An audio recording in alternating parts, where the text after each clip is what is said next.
109th pick in the 2024 NFL Draft, the Atlanta Falcons selected Oregon defensive tackle Brandon Dorlus. So we're going to break down this pick for you guys here.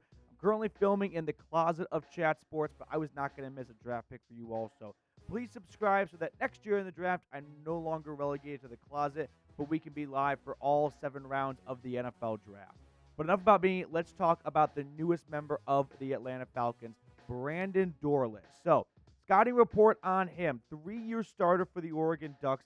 As I look over my notes here, 6'3", 283 pounds. So, not quite a big enough DT in my eyes to play deep on the interior side of the NFL. I don't think he'll be a great tone setter against the run necessarily. I think there's more pass rushing upside to this pick than run stopping upside, which I can live with because the Falcons need pass rushers. So if they had to pick between a run stopper and a pass rusher, I would say go with the pass rusher route, especially because you waited until round 3 of yesterday to get your first pass rusher. Now let's look at the scouting report for Brandon Dorlus, kind of get you guys familiar with everything there is to know about the former Oregon Duck.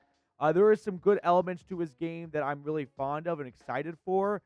Underrated prospect is how Tom Downey puts him. He's got really good physical attributes, good size, great speed, ran a 4.85 40-yard dash. So similar to Bralen Trice from Washington, who Atlanta took in round 3 yesterday, the Falcons clearly have a little bit of a type under Raheem Morris. They're not looking for the biggest and necessarily strongest guys. They're looking for a little bit more athleticism, which is just an overall trend right now for teams when just stockpiling players across the board. Speed kills, and they're looking for speed on offense, and that means on defense as well. Now, he did have 3 years of starting experience where you saw a lot of consistency. Like 2021, the first year he starts, 7 sacks. The following year, 9.5 sacks. After that, 6.5 sacks. In fact, we can actually pull up all of his stats and stats from his final season with the Oregon Ducks, where you can see he put up a good amount of numbers here. 25 tackles, 5 sacks, 8 pass breakups, 46 pressures. First team All Pac-12 last year. He was actually first team All Pac-12 2 seasons and second team All Pac-12 in between 2021 and 2023. So let me toss this question for you guys on screen here as I'm clicking all the buttons and making all the decisions at once here. How would you grade this pick for the Atlanta Falcons? A, B, C, D, or F? I would give it a solid like B minus. I think there's a little bit of concern about like the size is not quite big enough to be a run stopper DT, but I'm not quite sure enough if there's a good enough amount of speed to be a true defensive end. I think what we'll see Brandon look like for the Falcons is on first down, maybe he is a rotational defensive end with Zach Harrison. And then on obvious passing situations, maybe they kick him inside a little bit to get an extra pass rusher on the field. But grade the pick for me, A, B, C, D, or F down below in the comment section. I'm going to save all of my draft grades for the entirety of day 3 of the draft for my final draft grades video, so stick around for that. But Brandon Dorlus, a member of the Atlanta Falcons, where they needed help with their pass rush, and they go get a really good-sized Oregon DT with a lot of speed to his game. He's got some consistency concerns-ish when it comes to run stopping, but pass rushing upside is very much there. And I think you can notice that Raheem Morris is taking guys that, sure, they could have gone earlier at this position, but they're taking some really good athletes later in the draft that just need some fine-tuning. And I'm not surprised to see Raheem Morris go, listen, you want to go quarterback in round 1 because you think he's going to be the next Messiah, and you want to make me work a little bit harder to find some defensive ends and pass rushers, we can live with that. I'm willing to bet on myself and my coaching staff that we can take some guys that were overlooked by other teams, but we think can be really productive pass rushers. Now, before we get on to the rest of the draft picks for the Atlanta Falcons and what they've made so far and what's to come, I do want to shout out our wonderful sponsor today, which is GameTime. So if you're looking to go catch a Braves game, a playoff basketball game, or anything else under the sun, check out GameTime today because they're going to have awesome deals for all of our great viewers.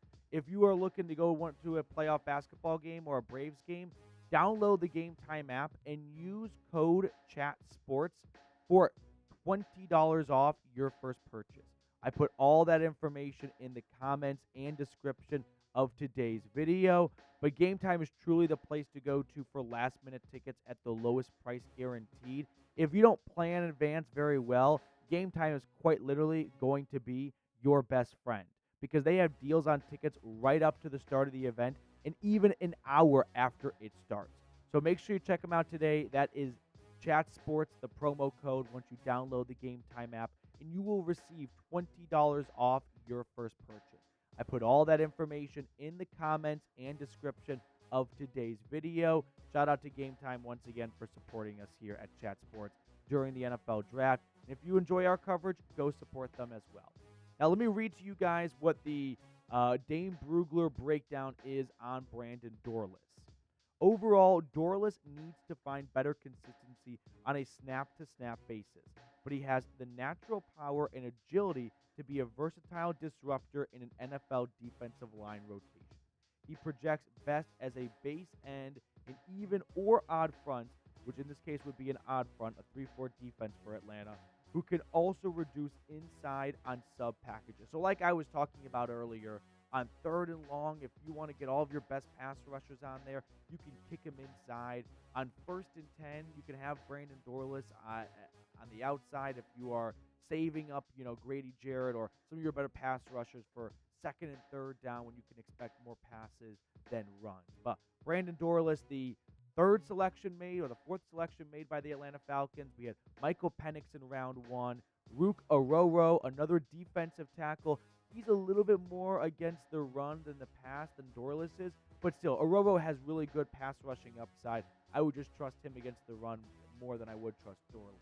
Then in round 3, you saw the Falcons go with Bralen Trice from Washington, and now in round 4, they go with Oregon defensive tackle Dorlus. So three straight selections on the defensive line. After foregoing that in round 1, they are really doubling down, and they are spreading their bullets all across the defensive line, hopefully 1 or 2 of these guys can hit. We know the NFL Draft is a bit of a crapshoot, but we can find a way to get 2 of these 3 guys to be, productive players in year 1 for us, which you would think would be the goal since they are spending $180 million on a quarterback because they believe they have a roster that is capable of winning playoff games as soon as 2024.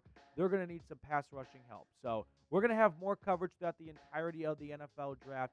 Make sure to subscribe. The more subscribers we get, to put it simply I can get to an actual studio and not film in the closet. And I would really love to do that. Plus, then I can have a producer click all the buttons for me because right now I'm a one-man army. So go ahead, hit that sub button down below, and we will see you guys later on with more Falcons draft coverage.